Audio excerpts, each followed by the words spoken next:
بسم الله الرحمن الرحيم. ألف لام ميم صاد.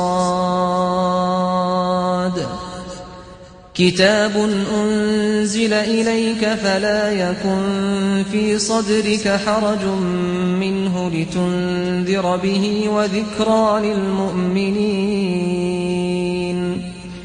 اتبعوا ما أنزل إليكم من ربكم ولا تتبعوا من دونه أولياء قليلا ما تذكرون.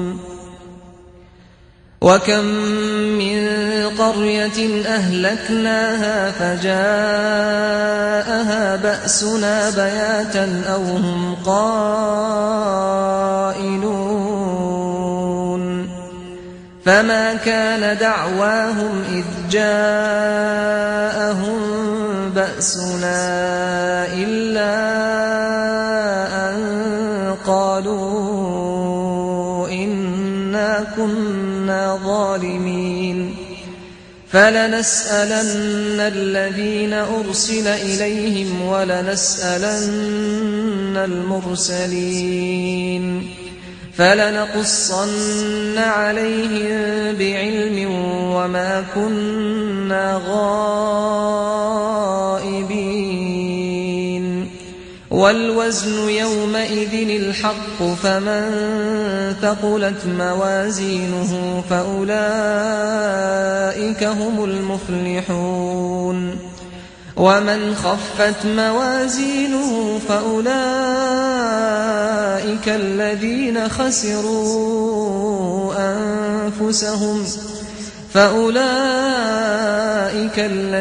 خسروا أنفسهم بما كانوا بآياتنا يظلمون.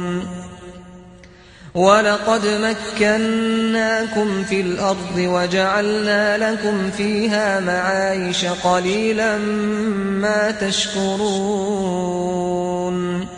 ولقد خلقناكم ثم صورناكم ثم قلنا للملائكة اسجدوا لآدم فسجدوا إلا إبليس لم يكن من الساجدين.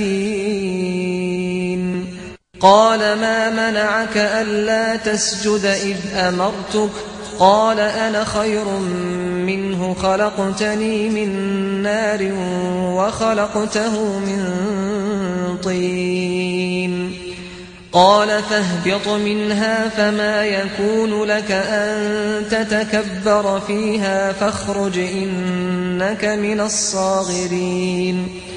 قال أنظرني إلى يوم يبعثون. قال إنك من المنظرين. قال فبما أغويتني لأقعدن لهم صراطك المستقيم ثم لآتينهم من بين أيديهم ومن خلفهم وعن أيمانهم وعن شمائلهم ولا تجد أكثرهم شاكرين.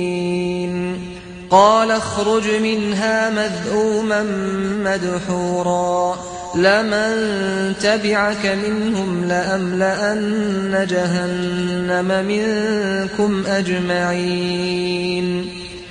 ويا آدم اسكن أنت وزوجك الجنة فكلا من حيث شئتما ولا تقربا هذه الشجرة فتكونا من الظالمين. فوسوس لهما الشيطان ليبدي لهما ما وري عنهما من سوآتهما وقال ما نهاكما ربكما عن هذه الشجرة إلا أن تكونا ملكين أو تكونا من الخالدين.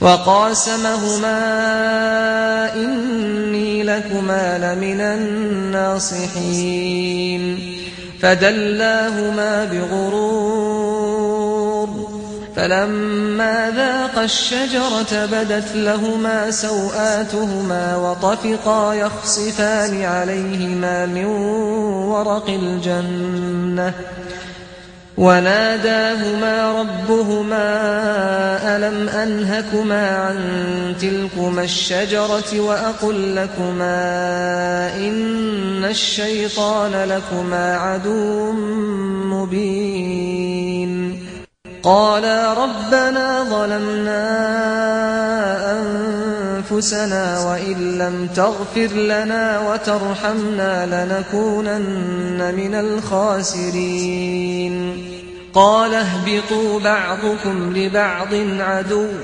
ولكم في الأرض مستقر ومتاع إلى حين قال فيها تحيون وفيها تموتون ومنها تخرجون يا بني آدم قد أنزلنا عليكم لباسا يواري سوآتكم وريشا ولباس التقوى ذلك خير ذلك من آيات الله لعلهم يذكرون يا بني آدم لا يفتننكم الشيطان كما أخرج